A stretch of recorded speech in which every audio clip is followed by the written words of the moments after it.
자, 이 단원이 뭐냐면 물질과 규칙성이야. 자, 처음부터 사람이 있었던 거 아니야. 우주 초기에는 굉장히 제일 먼저 작은 입자부터 생겨. 이 작은 입자가 뭉치고 뭉쳐가지고 큰 입자가 돼. 갖고 이 여러 가지 원소가 만들어진 다음에 이게 화학 반응이 일어나고 이제 오랜 지난 다음에 사람이 만들어진 거야. 이해됐어? 그러니까 첫 번째 봐봐. 자, 우주가 어떻게 생겼는지 우주론이 있단 말이야. 사람들이 우주가 탄생한 지는 146억 년 됐다고 그래. 146억 년 됐는데 138억 년 됐는데 너무 오래잖아. 그러면 우리가 타임머신이 없는 한 우리가 우주가 어떻게 생겼는지 몰라. 그러다 보니까 여러 우주론이 등장했다. 우주론을 봐라. 첫 번째 봐라. 뭐가 있냐면 여러 가지 학설 중에 제일 먼저 나온 게 뭐냐면 팽창우주론. 그 다음에 정적 우주론이 있어.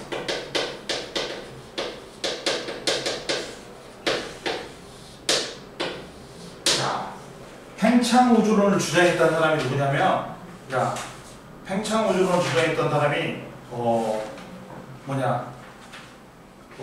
저기가 호일인가? 얘가 호일이지. 그리고 정적 우주론은 아인슈타인이 주장했다. 아인슈타인이 주장했는데 봐라. 뭐냐면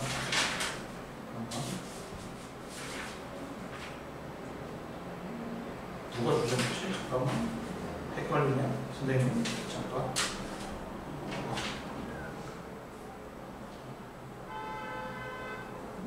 그리고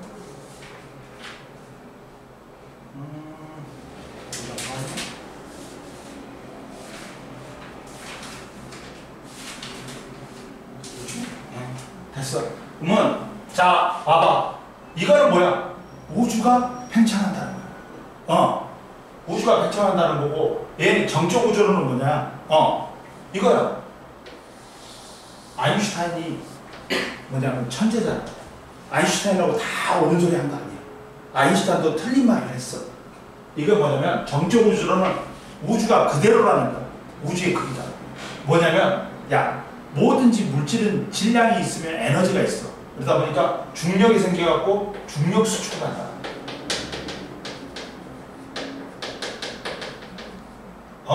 그리고 그 다음에 근데 중력 수축하다 보면 우주가 크기가 줄어들어야 돼. 근데 이 사람은 뭐라 했냐면, 야, 우주의 크기가 그대로라 그랬잖아. 이 사람은 우주의 크기가 그대로. 그러다 보니까 자기가 말도 안 되는 이 자기의 이론을 맞추기 위해서 우주상수라는 값을 갖고 와. 그러면 얘는 우주가 커진다는 거야. 갖고 이거하고 크기 갖고 중력하고 크기 갖고 방향이 반대 힘을 갖고 온 거야. 자기의 이론을 맞추기 위해서 억지로 끼워 맞춘 거야. 그러면 얘들은 합력이 뭐니? 합력이란 건 한 물체에 여러 힘이 작용했을 때 이걸 한 힘의 효과로 나타낸 거야. 합력이 0이야. 그러면 우주의 크기가 어떻다? 그대로인 거야. 우주의 크기가 그대로인 거야. 그러니까 합력이 0이니까 우주의 크기가 변하지 않는다는 거야. 근데 이걸 갖다가 누가 밝혔냐? 이제 니들 허블 망원경이라고 들어봤어? 허블 망원경이라고 들어봤어? 우주 망원경이 있는데 처음은 왜 지상에 있는 망원경 안 쓰고 우주에 있는 망원경을 쓰냐면 지상은 공기가 있단 말이에요. 그래갖고 간섭 현상이 있어갖고 잘 관찰하기 힘들어. 근데 우주는 공기가 있어 없어? 진공이야. 진공이다 보니까 우주에서 관찰한 게 간섭이 없어가지고 더 자세히 관찰할 수 있단 말이야. 그래갖고 이 뭐냐 그 허블이라는 사람이 최초로 외부 운하를 발견했거든. 이 사람이. 그래갖고 그 사람의 업적을 기리기 위해서 이 우주에 설치한 망원경을 갖다가 허블 망원경을 했어. 근데 이 사람이 허블이라는 사람이 허블의 법칙을 통해서 우주가 팽창한다는 걸 밝혔어. 왜? 왜냐면 허블의 법칙은 뭐냐? 이런 게 있어. 뒤에 나오나 여기? 뒤에 나온다. 뒤에 나오니까 선생님이 해줄게. 뒤에 허블의 법칙은 우주가 팽창한다는 걸 밝힌다. 그러다 보니까 누구 말이 맞아? 이제 팽창 우주론이 맞는 거지. 그 다음에 이제 우주가 팽창한다는 알았어. 그리고 그 다음에 이제 나오는 게 뭐냐? 잠깐만.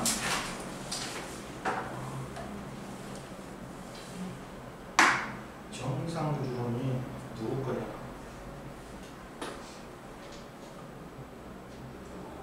오랜만에 하니까.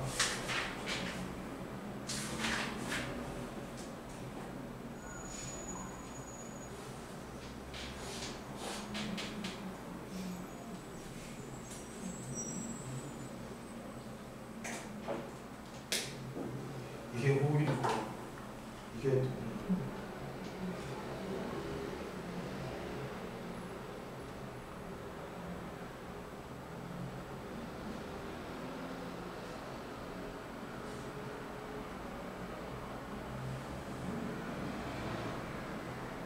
프리드만이지? 맞아. 이 사람이 이게 프리드만이 주장했고 잡아라.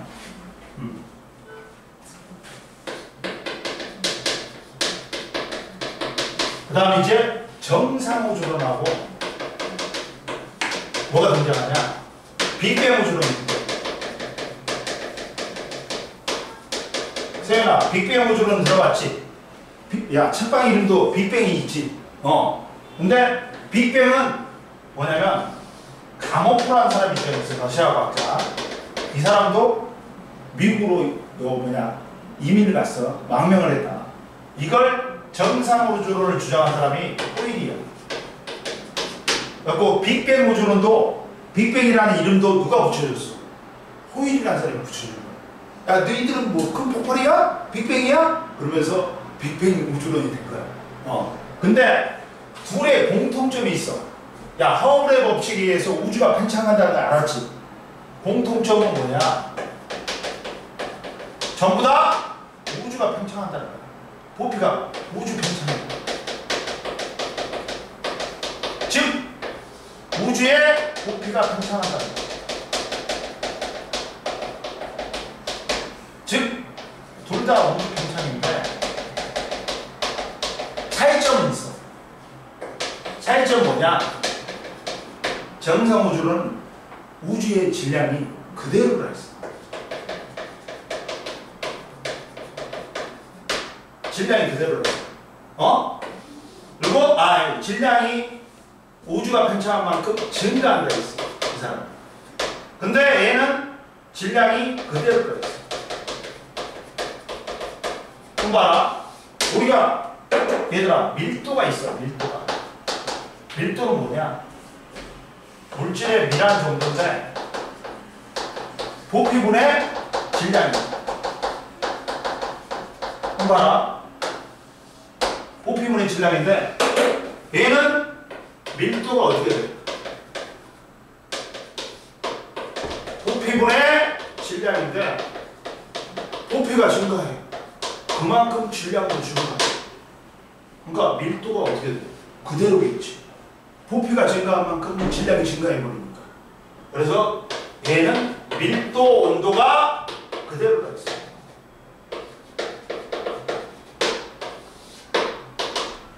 근데 이 사람은 빅뱅은 가모프는 부피가 증가하는데 질량은 그대로니까 밀도는 어떻게 돼?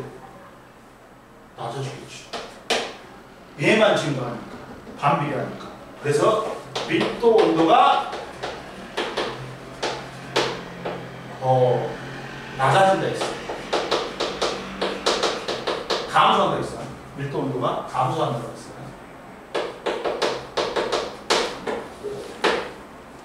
그러다 보니까 이제 누가 했냐면 이제 누구냐면 우주 배경 복사를 관찰한 사람이 있어.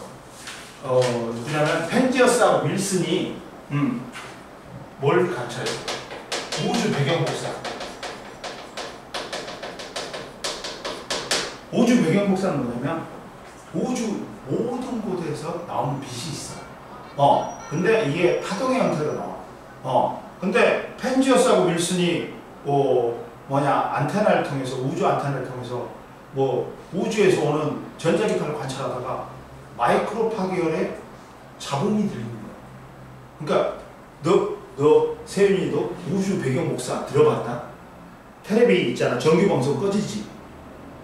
부지지 소리 나지. 이게 우주 배경 복사. 근데 펜지어스하고 윌슨이 우주 배경 복사를 최초로 관찰했어. 근데 뭐라 그랬냐면 빅뱅 우주론에서 예측한 값이 있어. 두 개를 예측한 거야. 우주의 온도는 어떻다? 낮아질 것이다. 3천 최초로 우주 배경 복사가 3000K에서 생성이 돼.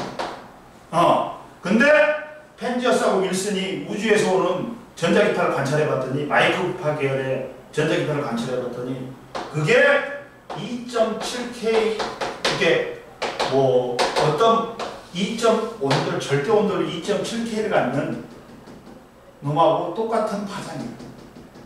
우주의 온도가 어떻게 됩니까? 우주의 온도가 어떻게 됐어? 높아졌어, 낮아졌어? 낮아졌어. 그럼 누구 말이 맞다? 누구 말이 맞다? 이 빅뱅 우주론이 맞다는 거지. 그래서 우주 배경 복사가 빅뱅 우주론의 증거를 가져야 된다. 빅뱅 우주론의 증거는 두 개가 있어.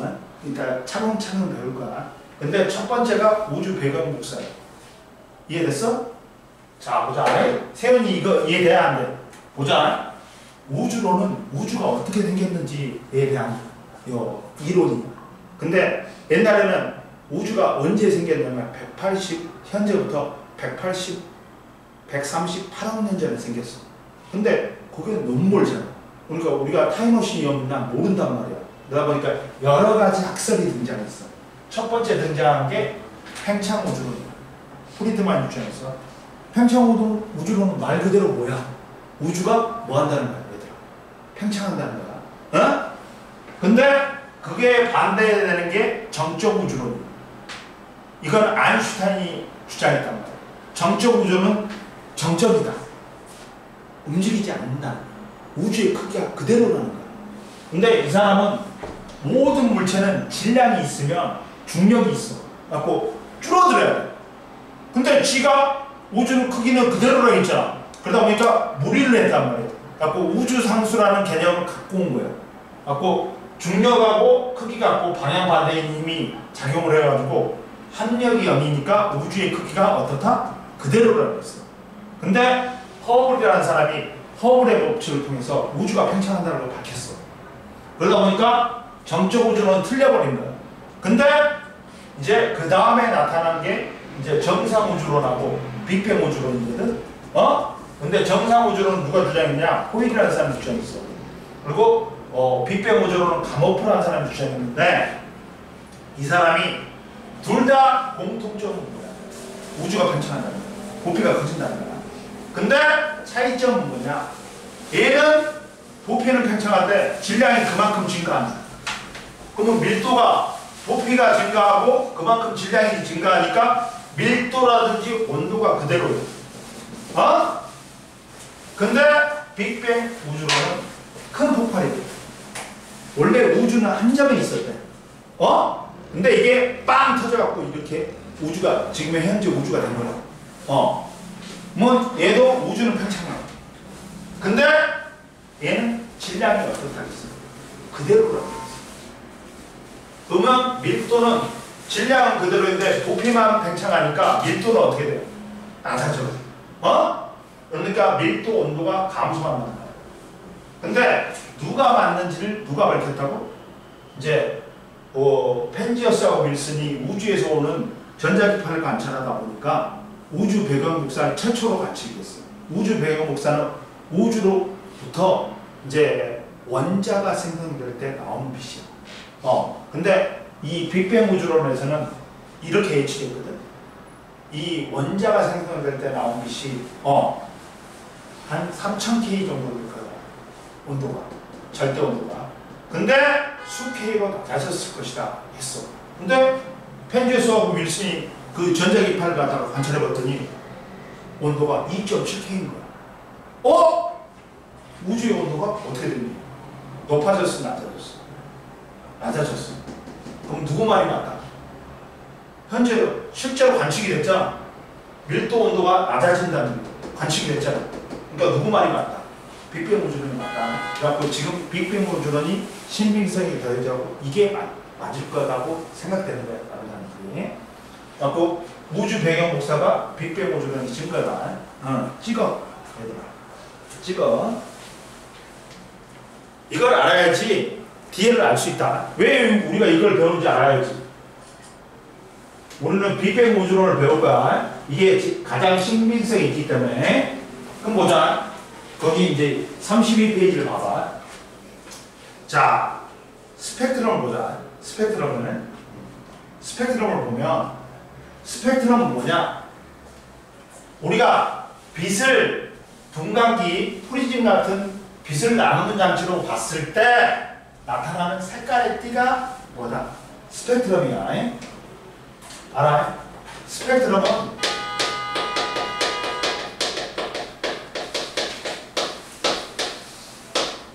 이거야.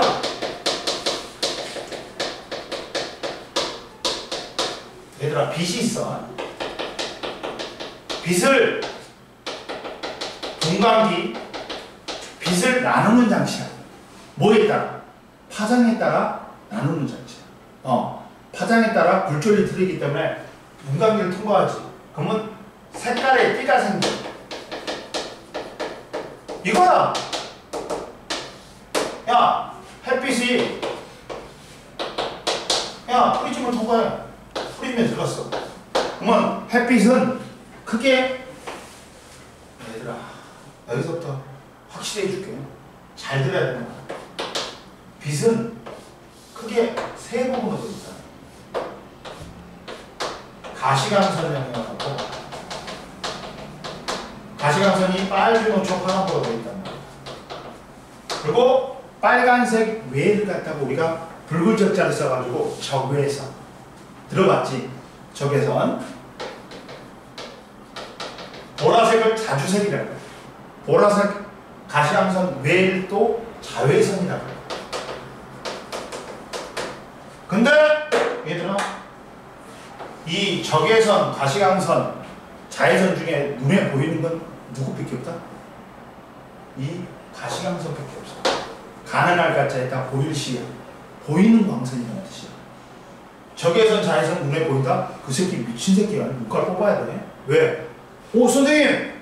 적외선, 이비인후과 봤더니 적외선 치료하던데요? 근데 빨간색이 보이던데? 그거는 뭐냐면 이 기계가 켜져 있는지 안 켜져 있는지 적외선 눈에 안 보이니까 눈으로 볼 수 없잖아. 그러니까 이게 켜져 있다 그래가지고 빨간색 가시광선을 틀어주는 거야. 그러면 이게 뭐냐 켜져 있다는 거지. 그리고 자외선 살균기가 있어. 살균기가 있어. 거기 자주색 보이던데요? 그러면 자외선 보이는 거 아니야? 그것도 켜져 있다는 걸 갖다 자외선 살균기가 켜져 있다는 걸 보여주기 위해서 보라색 가시광선을 틀어주는 거야. 그러니까 그러지 적외선이나 자외선 눈으로 볼 수 있는 거 아니야.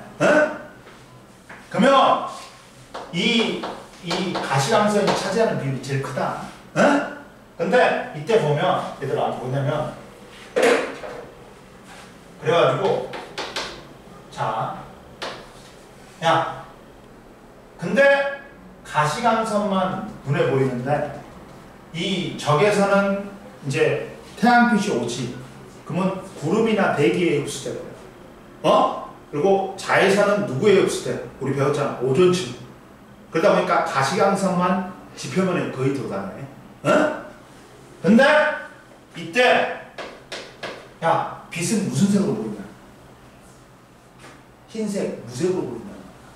왜 그러냐면 자, 얘들이 같은 매질 공기 중이니까 빨주노초 파남보의 전파 속력이 똑같다. 전파 속력이 똑같아. 다 섞여. 빛이 다 섞이면 무슨 색이 돼? 흰색이 돼. 그래서 흰색 무색으로 보입니다. 빛이. 빨주노초 파남보가 다 섞여 있으니까. 이해됐어? 근데 이때 전파 속력은 진동수 곱하기 시읒자 거꾸로 람다라고 부르는데 이게 파장입니다.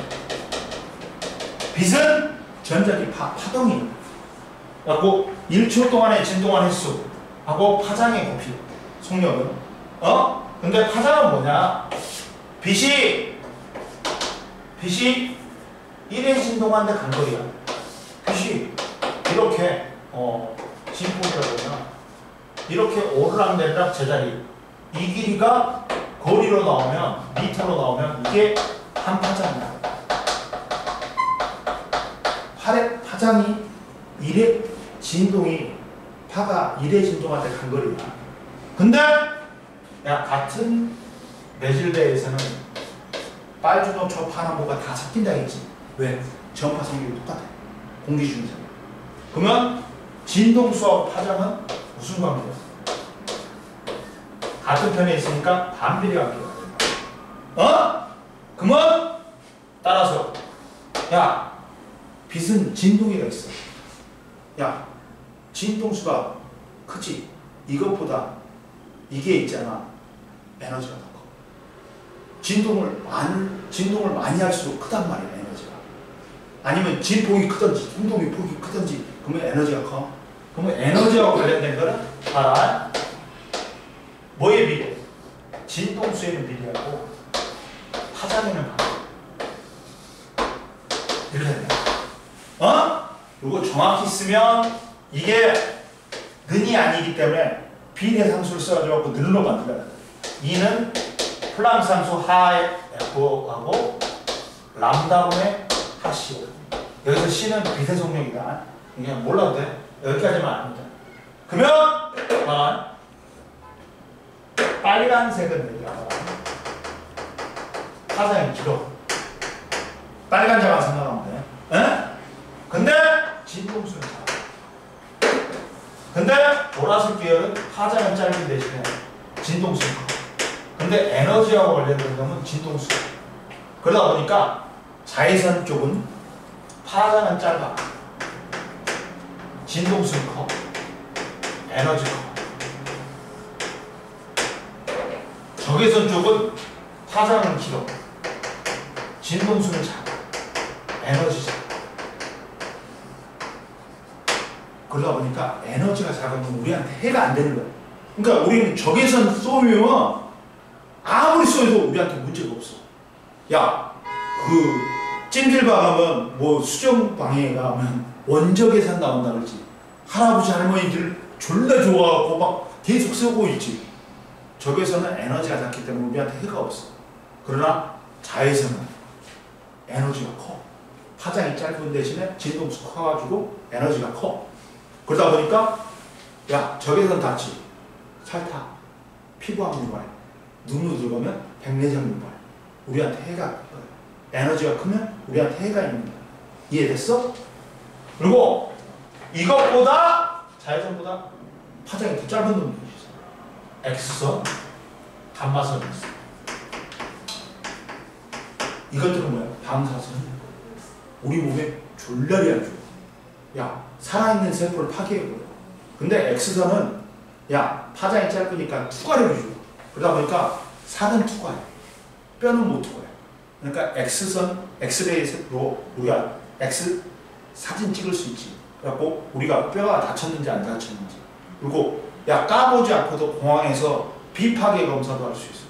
공항에서 가방에 안 열어봐도 뭐 들어있는지 알잖아. 감마선은 더 안 좋아. 감마선은 더 안 좋아. 감마선은 더 파장이 짧아. 그리고 투과력도 좋고 에너지도 크다는 거예요. 그러다 보니까 우리가 암 환자들이 있지. 이제 방사선보다도 이제 암이 3기, 4기가 되지. 말기가 되지.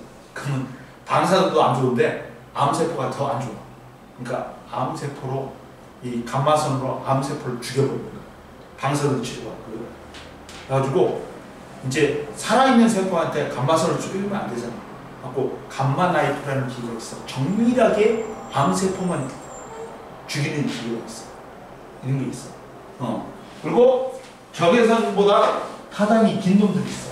누구입니까? 마이크로파, 라디오파.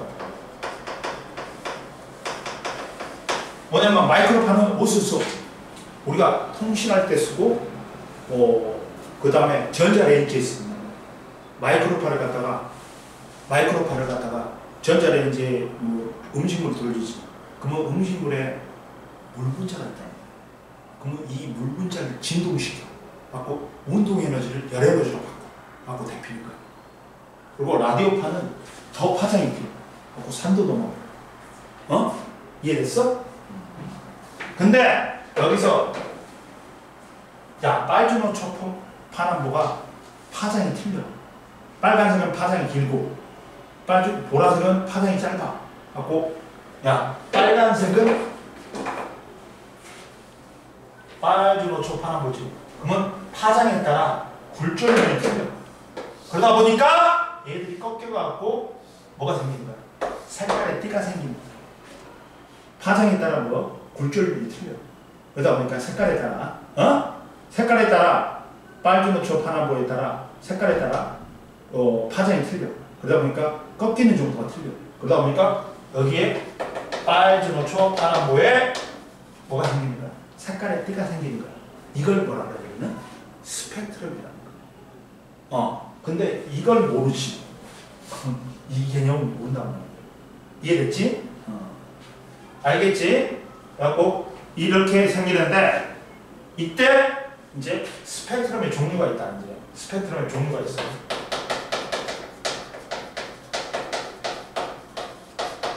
색깔의 띠가 빛이 분광기를 통과하면 분광기는 빛을 나누는 장치가 있지. 파장에 따라 굴절이 틀리니까 꺾이는 정도가 틀리니까 이게 퍼진단 말이야. 빛이. 하고 생기는 색깔의 띠가 스펙트럼이다. 근데 스펙트럼은 종류가 이렇게 있어요. 잘 봐라. 뭐가 있냐면 연속 스펙트럼하고 뭐가 있냐? 선 스펙트럼이 있어.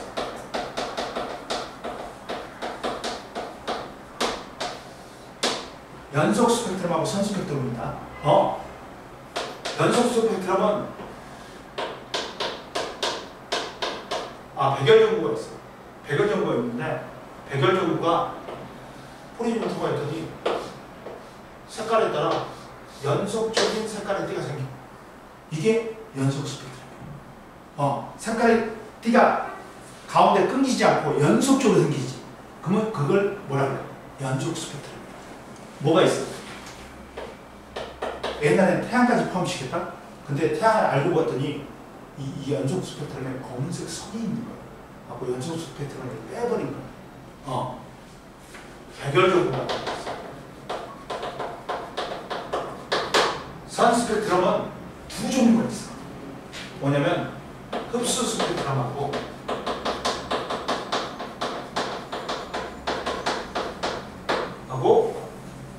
방출 스펙트럼하고 뭐가 있냐? 지금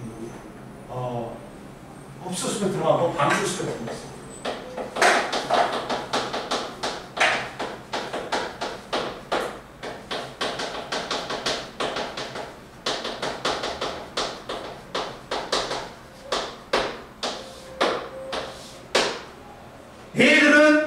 연속적으로 나타나고 스펙트럼이 얘들은 선으로 나타난다 해서 선 스펙트럼입니다. 뭐냐면 자 원래는 이 햇빛까지 포함하면 고온의 천체야. 별의 정의가 있다. 별은 스스로 지배적인 천체가 돼야 돼. 지 중력자 안에는 마음대로 돌려야 돼. 지가 돌려야 돼. 지가 중심이 돼가지고 운동의 중심이 돼가지고 그리고 스스로 핵융합 반응을 해갖고 스스로 빛을 내야 돼. 태양계에는 별이 태양밖에 없어. 근데 선생님 지구도 빛나잖아요. 뒤질라고? 지구는 단지 태양의 빛을 반사해서 빛내는 것처럼 보이는 거야. 야, 지구가 별이지. 우리 벌써 타 죽었어. 타 죽었어. 태양의 표면 온도가 6,000도야. 우리 타 죽어. 중심의 온도는 1000만 도가 넘어. 이해됐어? 근데 고온의 천체가 별이 빛을 내. 그러면 그 빛은 이제 에너지가 많기 때문에 빨주노초 파란보 빛이 다 있는 거야. 그래서 연속적인 색깔의 띠가 생기는 거야. 이해됐어? 고온의 천체가 별이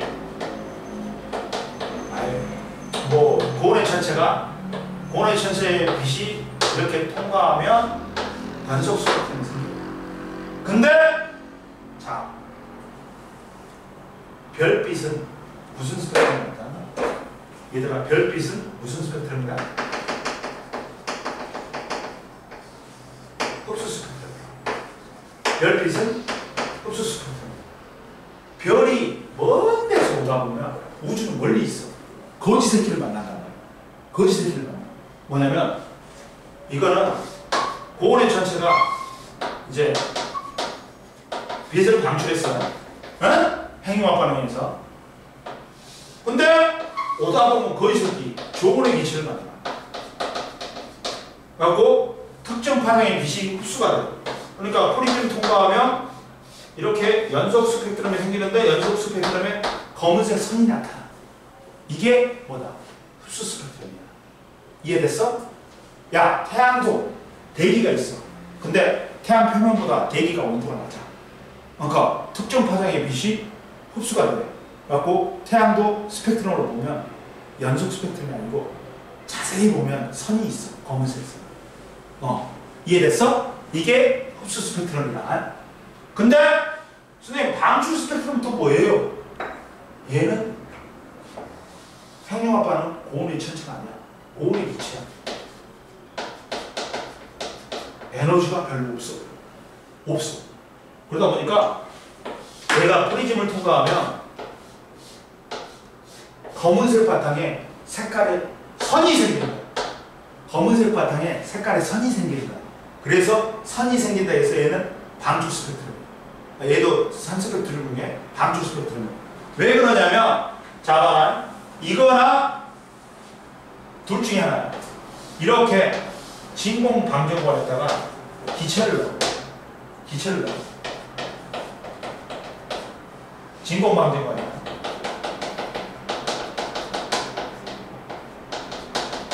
그러면 여기다 높은 전압을 걸어줘. 그러면 이 새끼가 갑자기 에너지가 많아져.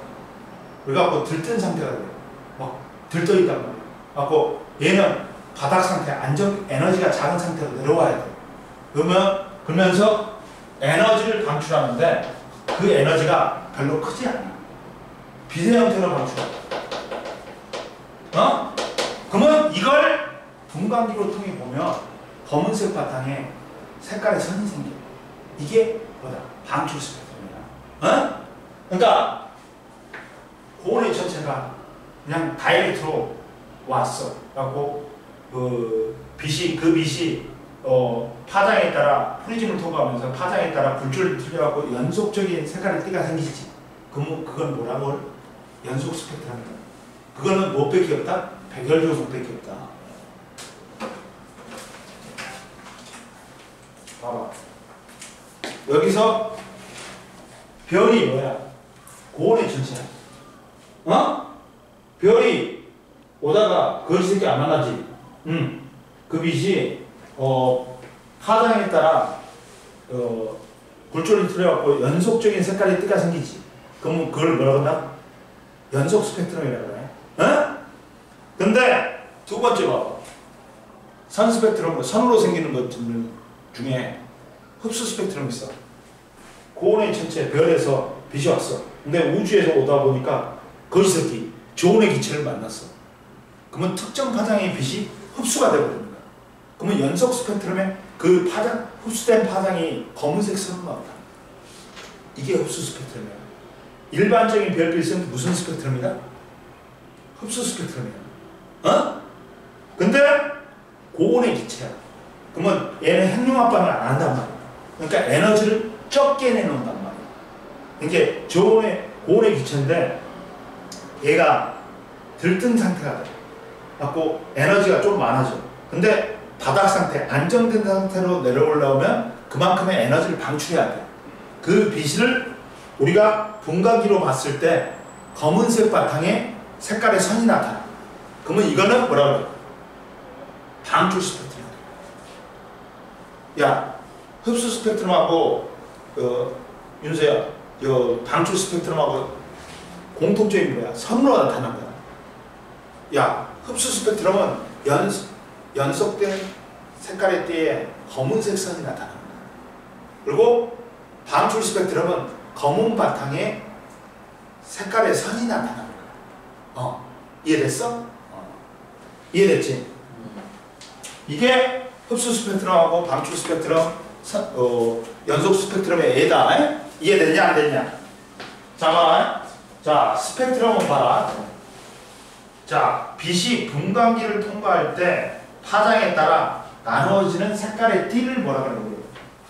색깔의 띠를 스펙트럼이라고 해. 근데 파장에 따라 뭐가 틀려요, 얘들아? 굴절이 틀려. 이렇게 빨간색은 덜 굴절됩니다. 그리고 제일 위에 있는 거야. 보라색은 많이 굴절돼. 파장이 짧아. 많이 굴절돼. 그러니까 제일 밑에 있는 거야. 이해돼? 그래서 빨주노 초파나보에 색깔의 띠가 생기지. 이걸 뭐라 한다고? 스펙트럼이라고. 근데 스펙트럼의 종류에는 뭐가 있다? 연속 스펙트럼하고 선 스펙트럼이 있어. 이제 별에서 핵융합 반응을 해갖고 에너지를 갖다 빛에너지를 쏴. 우주 공간으로 쏴. 근데 이게 방해를 안 받고 그대로 오지. 그러면 분광기를 통과하지. 그러면 연속적인 색깔의 띠가 생겨. 근데 이게 대표적인 얘가 백열전구야. 백열전구의 빛을 갖다가 우리가 프리즘을 통과시켰을 때 연속적인 색깔의 띠가 나타난다. 근데 별빛이 오다가 우주에서 오다가 저온의 기체를 만나. 그러면 저온의 기체가 특정 파장의 빛을 흡수해버려. 그러다 보니까 연속 스펙트럼에 뭐가 나타난다? 검은색 선이 나타나. 일반적으로 별빛은 무슨 스펙트럼이다? 흡수 스펙트럼이다. 근데 이제 고온의 기체가 있어. 고온의 기체가 있어. 얘는 에너지가 많지 않아. 그러다 보니까 별같이 에너지가 많지 않아. 그러다 보니까 얘는 검은색 바탕에 뭐가 생긴다? 색깔의 선이 생기는 거야. 이해됐어? 뭔 말인지 알겠지? 그리고 자, 이렇게 스펙트럼에는 연속 스펙트럼, 흡수 스펙트럼, 방출 스펙트럼이다. 물질을 구성하는 원자가 외부로부터 에너지를 받거나 외부로 에너지를 잃을 때 특정 파장의 빛이 흡수되거나 방출되어서 고유한 스펙트럼이 나타난다. 그리고 방출 스펙트럼과 같은 원리는 고온의 기체는 에너지가 별로 없다고 했지. 그러다 보니까 이 빛이 프리즘을 통과하면 검은색 바탕에 색깔의 선이 생겨. 그리고 이거하고 똑같은 게 이거야. 기체 방정, 진공 방정관에다가 기체를 집어요. 그리고 높은 전압을 걸어줘야 돼. 그러면 얘가 에너지가 많은 상태가 돼. 그러면 에너지가 많으면 불안정하거든. 빨리 그 에너지를 방출하고 바닥 상태, 에너지가 적은 상태로 내려가야 돼. 그래서 그만큼의 에너지를 비대 형태로 방출해. 그러면 이걸 프리즘을 통해서 보면 얘하고 똑같은 게 나타나. 방출 스펙트럼이다. 이게 방출 스펙트럼. 똑같은 게 고온의 기체나 이렇게 뭐 어떻게 하냐면 안 나오면 실험이 안 나오네. 이렇게 돼. 진공 방정관에다가 기체를 넣고 높은 전압을 걸어주면 얘가 들뜬 상태가 돼갖고 바닥 상태로 내려가면서 비대 형태로 에너지를 방출하는데 적은 에너지를 방출해. 그러다 보니까 이것도 분광기를 통해 보면 검은색 바탕에 색깔의 선이 나타난다. 이해됐지? 근데 이때 봐봐. 야, 윤수야, 선 스펙트럼에 종류가 뭐가 있다 있어? 흡수 스펙트럼하고 방출 스펙트럼이 있다 있지. 근데 봐라. 제일 밑에 봐봐. 이 32페이지. 원소의 흡수 스펙트럼과 방출 스펙트럼 봐봐. 원소마다 스펙트럼에 나타나는 흡수선과 방출선의 위치는 다 다르다. 원소마다 얘들아. 이게 틀리대. 이거 찍어놔. 이거 찍어놔. 찍어놔.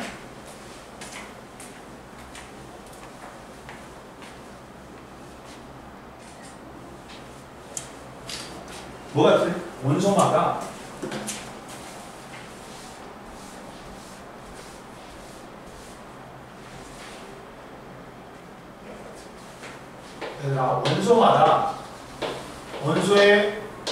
원소마다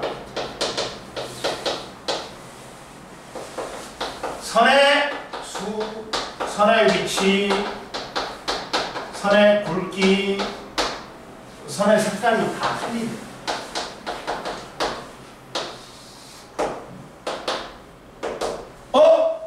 근데 이때 같은 원소면 선의 위치가 똑같아. 그러니까 이 선의 위치는 원소의 종류를 근데 이 굵기는 선폭은 뭘 결정한다? 야, 뭘 결정하냐면 뒤에 나오는데 선폭은 밀도 질량을 결정해. 밀도 질량을 결정해. 그러니까 흡수 스펙트럼이건 방출 스펙트럼이건 둘이 봐봐. 위치가 어떻게 돼? 똑같이. 똑같으면 같은 원소. 원소의 종류가 수소하고 원소마다 선의 위치가 다 틀려. 선의 수도 틀리고 선의 굵기도 다 틀리고. 근데 흡수 스펙트럼이건 방출 스펙트럼이건 선의 위치가 같지. 그러면 같은 원소인 거야. 얘들은 수소면 이렇게 되는 거야. 탄소도 흡수선하고 방출선의 위치가 똑같지. 그러면 같은 원소인 거야. 이해됐어? 네. 원소의 종류는 뭘로 확인한다? 선의 위치가 똑같아. 위치가 똑같지. 그러면 같은 원소인 거야.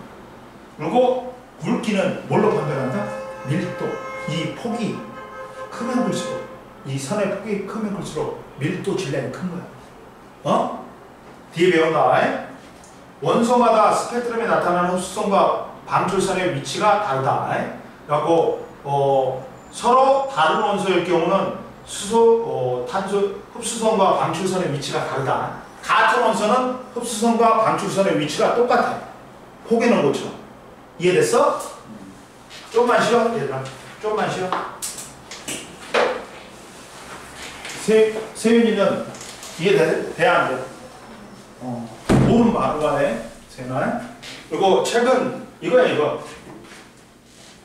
이 색깔이 통합과 이렇게 원래는 이 색인데 얘가 바래진 거야. 바래진 거야. 이 색이야. 또 있어. 일이 있고. 어렵다.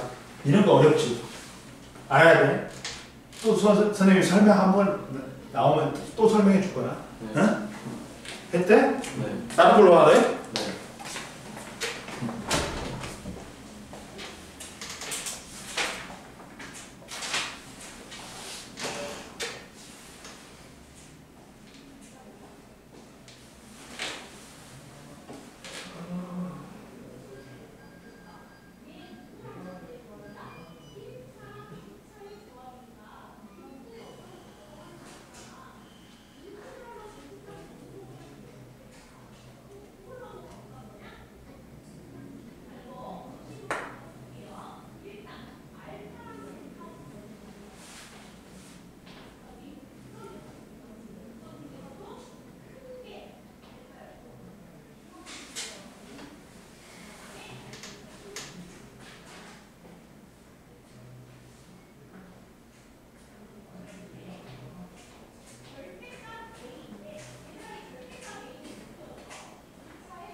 보자. 그러면 첫 번째 봐봐.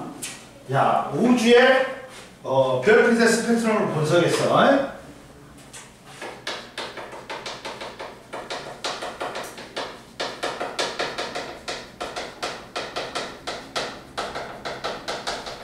분석이 됐단 말이야. 별빛의 스펙트럼을 분석하니까 뭘 알 수 있다고?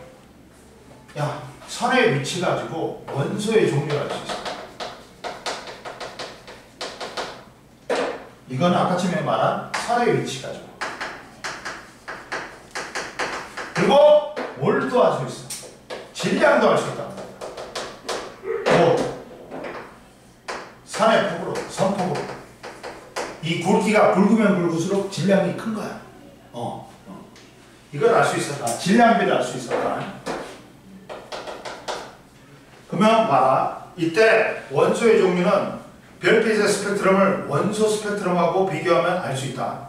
원소마다 선의 위치가 다 다른가 했지. 그래갖고 그 선의 위치 가지고 이 빛에는 어떤 원소가 있고 어떤 원소가 있는지 알 수 있단 말이야.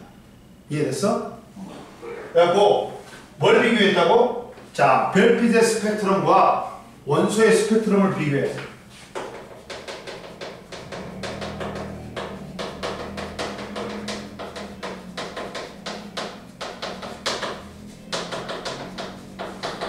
스펙트럼을 비교해.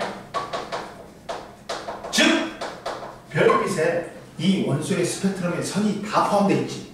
그 원소가 별빛에 포함되어 있다는 거야. 뭔 말이냐면, 자, 가운데 봐봐. 자, 탐구 자료총에 스펙트럼 관찰 비교가 있다. 그림은,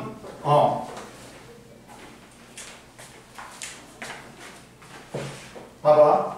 백열병구가 기체 방정관, 선생님 말했지, 아까쯤에. 수소, 헬륨, 나트륨, 칼슘을 분광기로 관측한 스펙트럼과 별빛 AB의 스펙트럼을 관찰한 거다. 자, 선생님 만약에 여기다가 수소를 넣었어. 그래갖고 기체 방정관에다가 수소를 넣고 높은 전압으로 불러줬어. 그럼 얘가 들뜬 상태가 됐다가 바닥 상태로 내려오면서 에너지를 방출해. 그만큼의 비대 형태로. 이걸 분광기로 보면 수소는 어떤 선을 가진지, 선의 위치가 어떤지. 와, 봐봐. 이거는 첫 번째 수소, 헬륨, 나트륨은, 칼슘은 각각을 기체 방정관에 넣고 이제 우리가 방출 스펙트럼 본 거야. 그러면 봐, 원소마다 선의 위치가 다르지. 그리고 선의 위치, 색깔, 선폭, 선의 수도 틀리단 말이야. 그러나 우리가 선의 위치 가지고 위치가 전부 다 틀리지. 원소마다. 이걸 알 수 있다. 근데 별 A를 봐봐. 별 A는 야, 위로 올라가봐. 수소의 선이 다 포함되어 있어. 이 별 A에 있어. 그러면 별 A는 뭘 포함하고 있다? 수소를 포함하고 있어. 그 다음 봐봐. 별 A는 또 뭘 포함하고 있냐면, 야, 헬륨 봐봐. 헬륨의 선에 위치하고 별 A의 선에 위치하고 헬륨의 선이 별 A에 다 있어.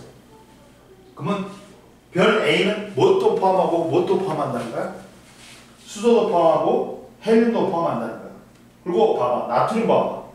나트륨의 선의 위치가 별 A 또 있네. 그러면 별 A는 어떤 원소를 포함한다는 거야. 수소, 헬륨, 나트륨을 포함한다는 거야. 이해됐어? 그래서 이 별빛 스펙트럼을 갖다가 원소의 스펙트럼과 비교하면 별빛에 어떤 원소가 있는지 다 알 수 있다. 근데 별 B를 봐봐. B는 수소는 포함하고 있네? 수소의 선이 다 있어. 근데 헬륨은 어긋나. 나트륨도 어긋나. 근데 칼슘 봐봐. 칼슘은 다 있어. 칼슘은 다 있어. 그러니까 별 B는 어떤 원소를 포함하고 있다? 수소하고 칼슘을 포함하고 있는 거야. 이런 식으로 해갖고 별빛 스펙트럼하고 각 원소의 스펙트럼을 비교해가지고 이 원소의 스펙트럼이 별빛에 다 있으면 그 별은 이 원소를 포함하고 있는 거야. 이해됐어? 선의 위치 가지고. 뭔 말인지 알겠지? 세윤이 이해됐어? 이렇게 비교하는 거야. 기훈이 이해됐지? 네. 그럼 보자. 그래서 자, 원소의 종류에 따라 스펙트럼에 나타나는 선의 위치, 개수, 굵기 등이 다르고 동일한 원소의 스펙트럼에 나타나는 흡수선과 방출선의 원소의 종류는 뭘로 판별한다? 선의 위치. 그러다 보니까 흡수선이가 방출선이가 같은 원소면 위치가 똑같다. 이해됐지? 그 다음 두 번째 보자. 원소의 질량비는 어떻게 한다고? 질량비는 말했잖아 선생님이. 뭘로 한다고 얘들아? 선폭으로 한다. 선폭이 두꺼워. 그럼 질량비가 큰 거야. 선폭이 얇아. 질량비가 적은 거야. 그래서 원소의 질량비는 흡수선의 색이 선폭을 비교하면 원소의 질량비를 알 수 있다. 자, 원소의 밀도가 클수록 별빛 스펙트럼의 흡수선의 세기가 강하게 나타나기 때문에 봐봐. 원소의 뭐라고 하냐? 원소의 밀도가 클수록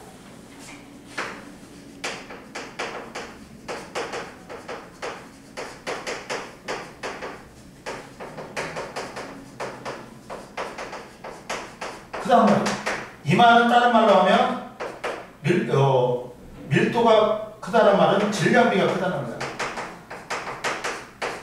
그러면 이 선폭의 굵기가 굵다. 이 의미야. 그러니까 선폭을 가지고 뭘 할 수 있다? 밀도하고 질량비를 할 수 있다. 이해됐어? 명심해. 야, 원소의 종류는 뭘로 한다? 선의 위치. 그 원소의 선의 위치가 그 별빛에 포함되어 있으면 그 별빛에는 그 원소가 있다는 거야. 그리고 원소의 질량비는 뭘로 한다? 선폭으로. 그럼 보자. 그래가지고 원래는 태양의 별빛을 분석해 봤어. 태양은 우리는 제일 처음에는 무슨 스펙트럼인 줄 알았어. 제일 처음에는 과학기술이 발달 안 해가지고 연속 스펙트럼인 줄 알았어. 근데 과학기술이 발달하다 보니까 이걸 갖다가 세밀하게 관찰하다 보니까 검은색 선이 보여. 태양빛은 뭐다? 연속 스펙트럼이 아니라 흡수 스펙트럼이야. 알게 됐어. 왜 그러냐면 태양의 표면보다 태양의 대기가 온도가 낮잖아. 그러면 저온의 기체가 되는 거야. 그러다 보니까 태양의 대기에 그 태양빛이 흡수가 되는 거야. 특정 파장의 빛이 흡수가 돼갖고 검은색 선이 나타나는 거야. 이해됐어? 하고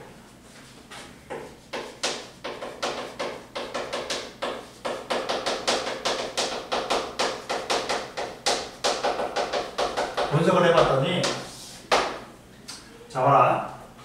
과학자들은 태양의 스펙트럼에 나타나는 수백 개의 흡수선을 프라운호프라는 사람이 발견해갖고 프라운호프선이라고 해. 이 흡수선을.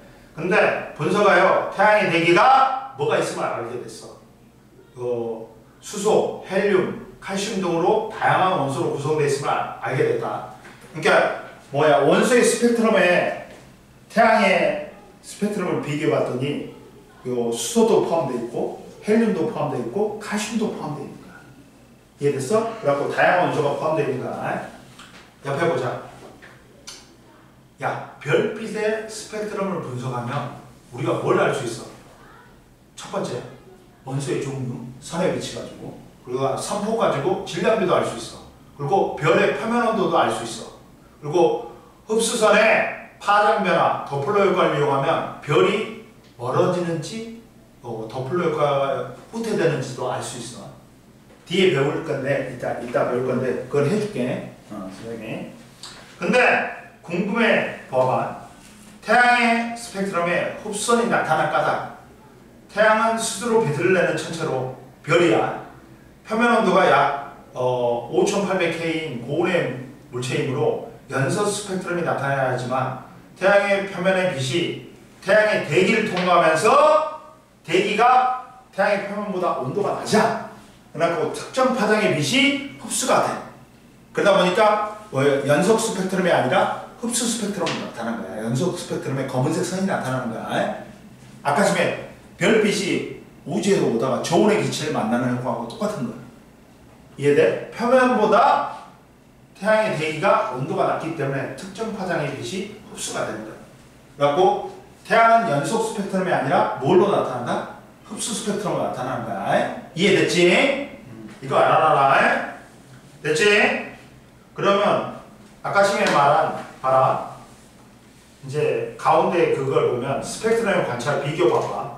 그림은 백열경구, 기체방정관, 수소, 헬륨, 나트륨, 칼슘 등을 분광기로 관측한 스펙트럼과 별 A, 별 B의 스펙트럼을 나타내는 거다. 백열경구는 뭐라 했어, 선생님? 연속 스펙트럼이라고 했어. 백열경구는 연속적인 무지개 세계의 띠가 나타난다. 즉, 백열경구는 연속 스펙트럼이야. 근데 기체방정관은 선생님 뭐라 했어? 기체방정관에다 기체를 넣고 특정 기체를 넣고 높은 전압을 걸어주면 얘가 들뜬 상태가 돼가지고 에너지가 많아진 상태로 돼. 그 다음에 불안하니까 빨리 에너지를 방출해야 돼. 그래갖고 에너지가 낮은 바닥 상태로 들어야 돼. 그래갖고 그만큼의 에너지를 방출해. 그러면 이 에너지가 별로 크지 않기 때문에 비대 형태로 방출하는데 이걸 분광기를 통해 보면 검은색 바탕에 색깔의 선이 나타나. 이게 방출 스펙트럼이야. 또는 그래갖고 기체방정관을 같이 가면 검은색 바탕에 수소, 헬륨, 나트륨, 칼슘은 검은색 바탕에 밝은색 방출선이 나타난다. 방출 스펙트럼이다. 근데 원소마다 이 방출선의 위치, 개수, 굵기가 다르다. 원소의 종류를 알 수 있다. 별 A, B의 흡수 스펙트럼과 원소의 스펙트럼을 비교하면 별 A의 스펙트럼에 그 원소가 다 포함되어 있지.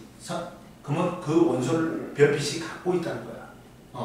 그러다 보니까 별 A는 흡수선의 위치가 수소, 헬륨, 나트륨의 방출선의 위치하고 같으니까 별 A는 수소, 헬륨, 나트륨 등으로 이루어졌고 별 B는 봐라. 흡수선의 위치가 수소, 칼슘의 방출선의 위치와 같아. 그러다 보니까 수소, 칼슘 등으로 이루어졌다는 거야. 결론은 다양한 별빛의 스펙트럼을 원소의 스펙트럼과 비교하며 분석하면 우주 전역에 존재하는 원소의 종류를 알 수 있다. 그래가지고 다양한 별빛을 관찰해 봤더니 우주에 어떤 원소로 구성되어 있는지 알게 됐단 말이야. 그 원소 분포가 알아? 제일 밑에 나왔어. 우주의 원소 분포.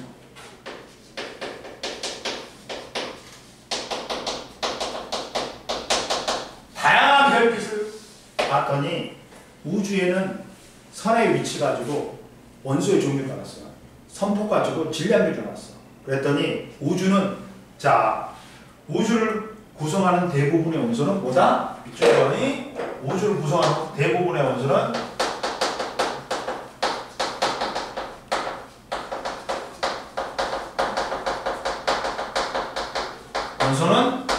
수소하고 헬륨입니다.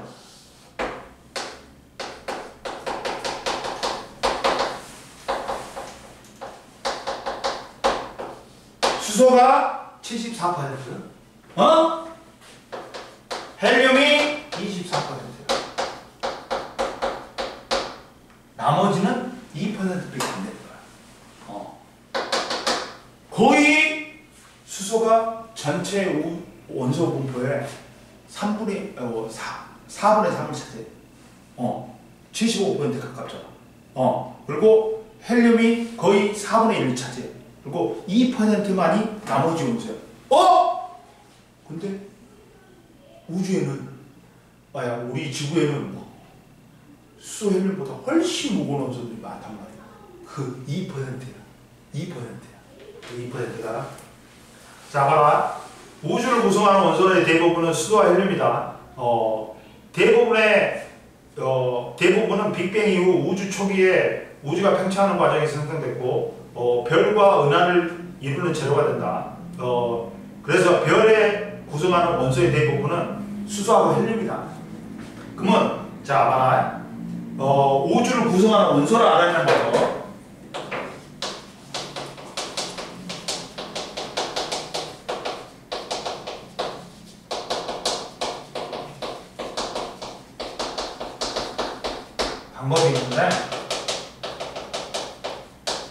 그 방법은 봐라.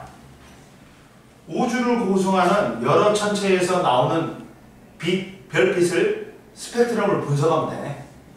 그랬더니 스펙트럼에 나타나는 흡수선이 수소와 헬륨의 방출선의 위치와 일치하는 것을 통해서 우주를 구성하는 원소가 수소와 헬륨을 알았다. 이게 원소의 종류는 뭘로 안다 했어? 흡수선의 위치, 선의 위치 가지고 대부분이 수소하고 헬륨하고 똑같은 거야, 위치가. 그러니까 우주도 대부분 수소하고 헬륨으로 구성되어 있구나 알았다. 그리고 질량비는 수소와 헬륨의 질량비는 뭘로 알았다? 야, 수소와 헬륨의 질량비는 지금 얼마야?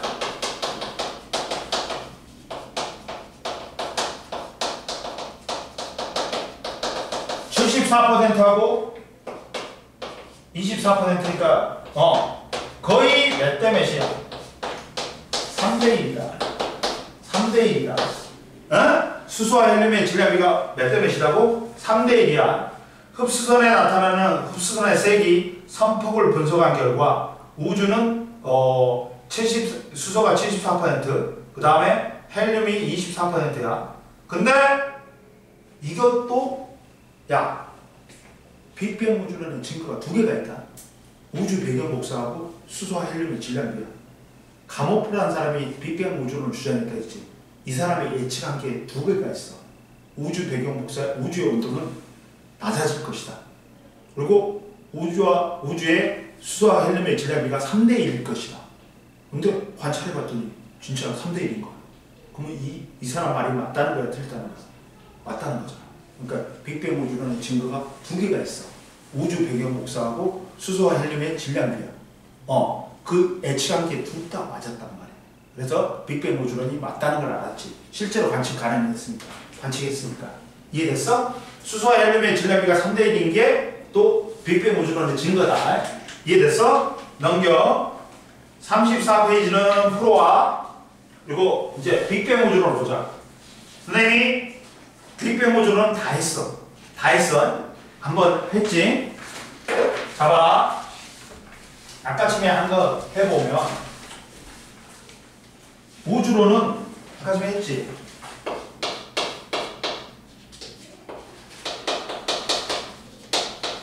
뭐냐면 정상 우주론하고 팽창 우주론하고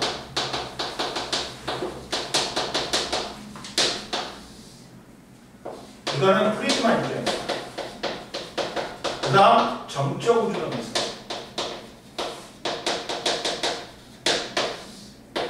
이거는 아인슈타인 입장이었어. 전에 말했지.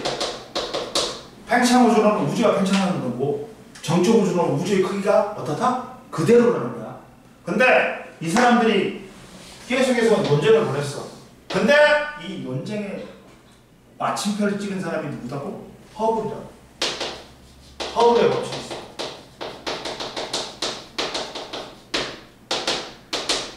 허블의 법칙이 뭐냐? 허블이 이제 최초로 외부 은하를 갖다가 발견한 사람이야. 원래는 우리 은하에 안드로메다 성운이 있는 줄 알았어. 근데 우리 은하의 크기가 해봤더니 10만 광년이야. 근데 안드로메다로 번역을 하니까 막 농담을 하잖아. 조크를 하잖아. 근데 안드로메다가 우리 은하로부터 250만 광년 떨어져 있는 거야. 우리 은하의 지름은 10만 광년밖에 안 되는데 더 멀리 있잖아. 그러면 얘는 우리 은하가 아니다는 소리야. 우리하고 은하하고 제일 가까운 외부 은하가 안드로메다라는 거야. 250만 광년 떨어져 있어. 근데 이 안드로메다 은하에 이제 은하를 갖다가 관찰하다 보면 이게 있어. 뭐에 있냐면 맥동 변광성이라고 있어. 별의 밝기. 이게 별들이 뒤질 때가 되면 팽창 수축을 반복해. 그 밝기가 밝아졌다, 어두워졌다, 밝아졌다, 어두워졌다는 거야. 이런 별들을 우리는 뭐라고 해? 반짝반짝하잖아. 맥동 변광성이라고 해. 맥박 뛰듯이 밝기가 변하는 거야, 주기적으로. 그러다가 그 맥동 변광성이 반짝반짝하니까 구분이 쉽단 말이야. 그래서 안드로메다에 있는 맥동 변광성을 관찰하다 보니까 그 별까지 거리가 외부 은하까지 거리요. 그래갖고 측정했어. 그랬더니 안드로메다 은하가 우리 태양으로부터 멀어지는 거야. 멀어지는 거야. 그래갖고 모든 별들이 멀어지는 거야. 별과 별들이. 그럼 우주가 어떻다? 왜 멀어져? 별과 별들이 왜 멀어져? 팽창하니까 멀어지지. 그래갖고 이 사람이 허블의 법칙을 통해서 우주가 팽창한다는 걸 밝혔어. 그건 뭐냐면 더플러 효과라고 있어. 더플러 효과. 더플러 효과가 뭐냐?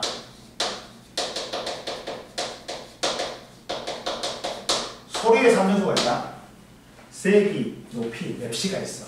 세기는 소리의 크기를 나타내. 진폭에 의해서 결정돼. 높이는 뭐에 의해서 결정된다? 진동수에 의해서 결정된다. 야, 여자는 성대가 좁아. 똑같은 음을 줘도 진동수가 많아. 그러니까 높은 소리가 나는 거야. 이게 진동수가 크지? 그러면 높은 소리가 나는 거야. 큰 소리가 나는 게 아니라. 진동수가 적지? 그러면 낮은 소리가 나는 거야. 근데 더플러 효과는 뭐냐면 이거야. 우리가 차를 갖다가 성대묘사 할 때 차가 지나가는 걸 성대묘사 할 때 이거지. 봐봐. 앰뷸런스가 가까이 온다. 음원이나 광원이 가까이 와. 그러면 가까이 오면 야, 진동수가 커져. 하고 높은 소리가 그리고 멀어지면 진동수가 작아져. 하고 낮은 소리가 그러면 이거는 음원이고 광원이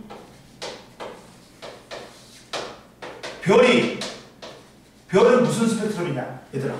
별빛은 아까 전에 대부분 흡수 스펙트럼이 되겠지. 왜? 멀리서 별이 에너지를 방출하면 우주에서 오다 보면 저온의 기체를 만나가지고 특정 파장의 빛이 흡수되니까 연속 스펙트럼에 검은색 선이 생기는 흡수 스펙트럼이 되겠지. 그러면 이때 별이 가까이 오죠. 그러면 이 별빛이 흡수선이 어느 쪽으로 펴느냐면 이렇게 흡수선이 여기 있어. 거기 있어. 있는데 이게 빨간색도 있고 얘가 파란색 쪽인데 멀어지면 이쪽으로 흡수선이 이동을 해. 편중돼. 그래서 자 가까이 오면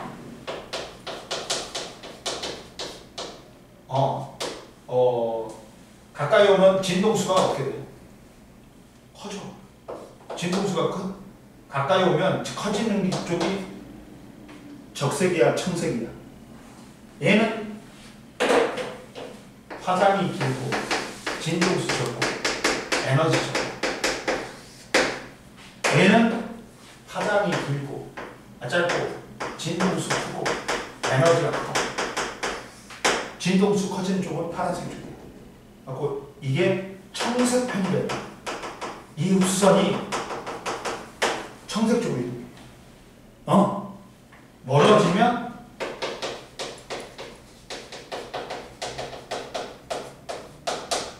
진동수가 작은 적색 편이래요.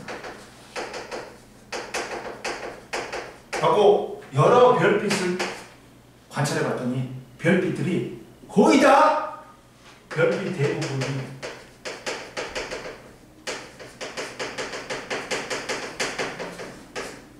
적색 편이래요.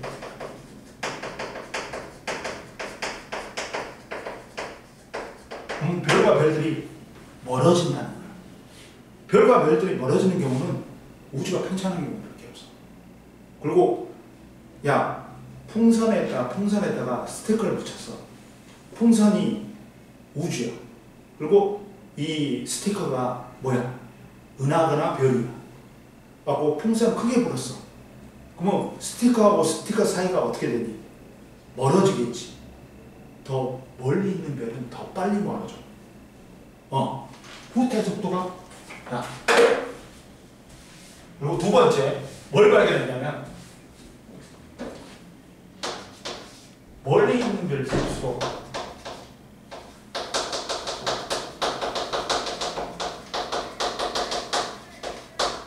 적세편이라니 더 커져. 멀리 있는 별일수록 멀어지는 후퇴 속도가 빠르다는 거야. 그러다 보니까 허블의 법칙, 후퇴 속도하고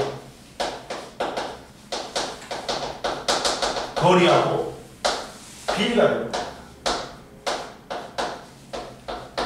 그러니까 멀리 있는 별일수록 더 빨리 멀어져. 그러니까 별들은 대부분이 멀어져. 적세편이가 일어나니까. 근데 멀리 있는 별일수록 적세편이라는 게 더 심해지는 거야. 멀리 있는 별일수록 더 많이 빨리 멀어지구나. 알게 됐단 말이야. 하고 비례가 아니니까 이 사람이 비례를 만들기 위해 비례 상수를 써버린다. 이게 허블 상수야.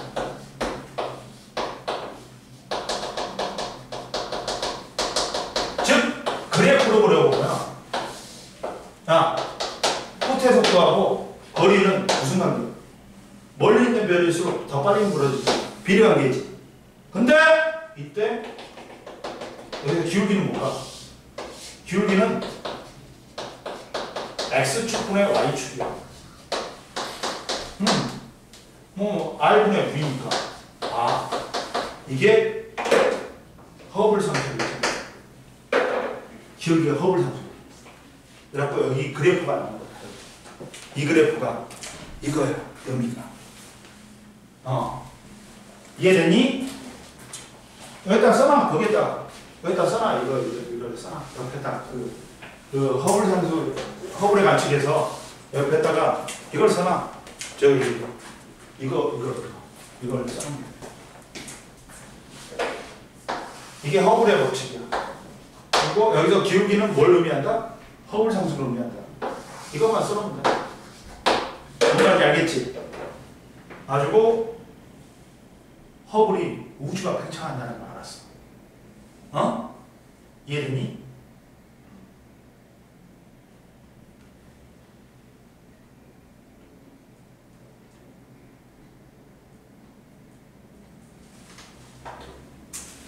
그러면서 이제 뭐가 나온 거야? 뭐가 나온 거야? 얘들아? 정상우주론하고 빅뱅우주론이 나온 거야. 우주가 팽창한다 알았으니까.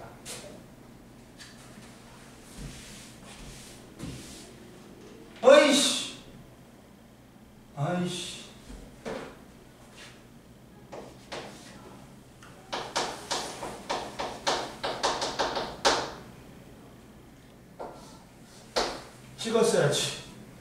찍었어야지. 찍어라. 여기 알아야 됩니다.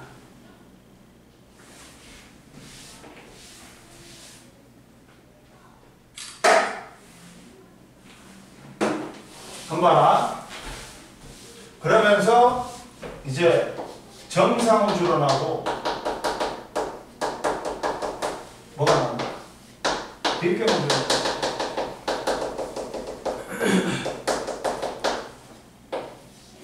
이거는 누가 주장했다? 호일. 이거는 강호프가 주장했어. 둘의 공통점은 뭐야? 우주가 팽창한다. 알았다는 거야. 차이점은 뭐야? 이 이름도 누가 붙였다? 빅뱅 우주론도? 호일이 붙인 거야. 니들은 한 점에서 우주가 빵 터져가지고 커지구나. 빅뱅이라고 이름 붙여준 사람도 호일이야. 차이점은 얘는 우주가 부피가 팽창한 만큼 질량이 증가한다 그랬어. 근데 이 사람은 질량이 그대로라 했어. 그러면 차이점은 이 사람은 밀도는 부피분의 질량인데 정상우주는 호일에서는 보이는 부피도 증가하고 그만큼 질량이 증가해요. 밀도나 온도가 그대로 갑니다. 근데 감호프가 주장한 빅뱅 우주는 질량은 그대로예요. 부피만 증가하니까 밀도는 어떻게 돼? 낮아져요. 감소한다 했어. 어? 봐라.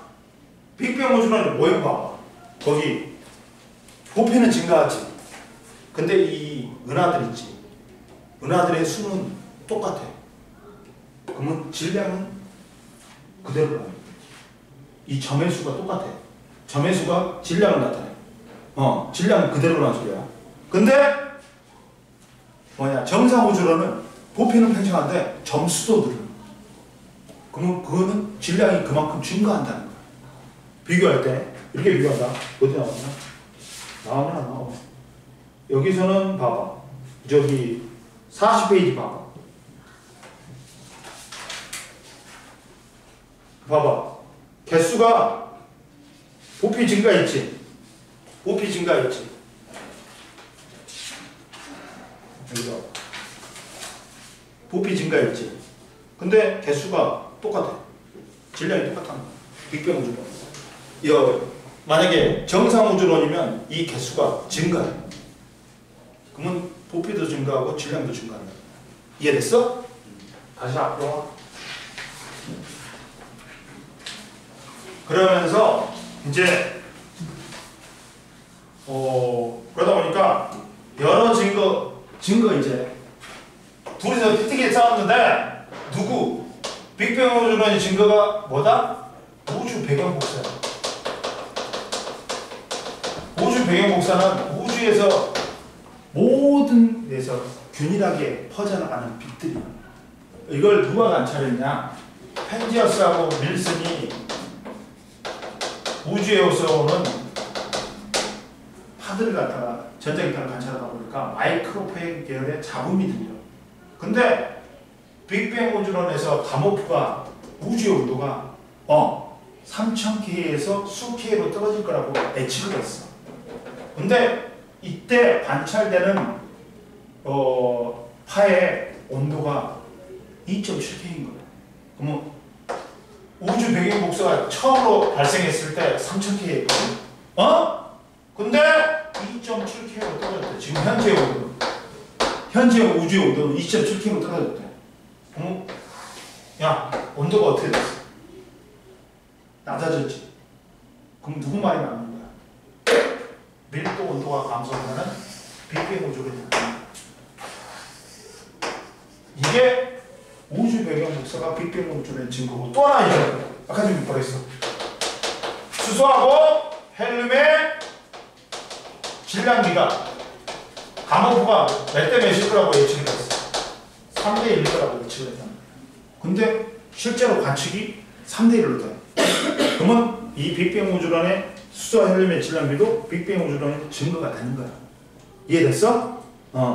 다음 시간에 이제 나머지 거 이제 우주 초기 생성하고 뒤에 있잖아. 좀 할 거야. 오늘 여기까지 해. 이해 안 되는 거 있어 없어? 근데 야, 허블의 법칙 같은 것도 시험에 나오니까 알아둬야 돼. 그러니까 이걸 선생님이 미쳤다고 설명해 주는 거 아니야. 나오니까 설명해 주는 거야. 이해됐지? 오늘 배운 거 모르는 거 있어 없어? 없어요. 세윤이는 괜찮아? 세윤아, 선생님 문자 보내줄게. 그거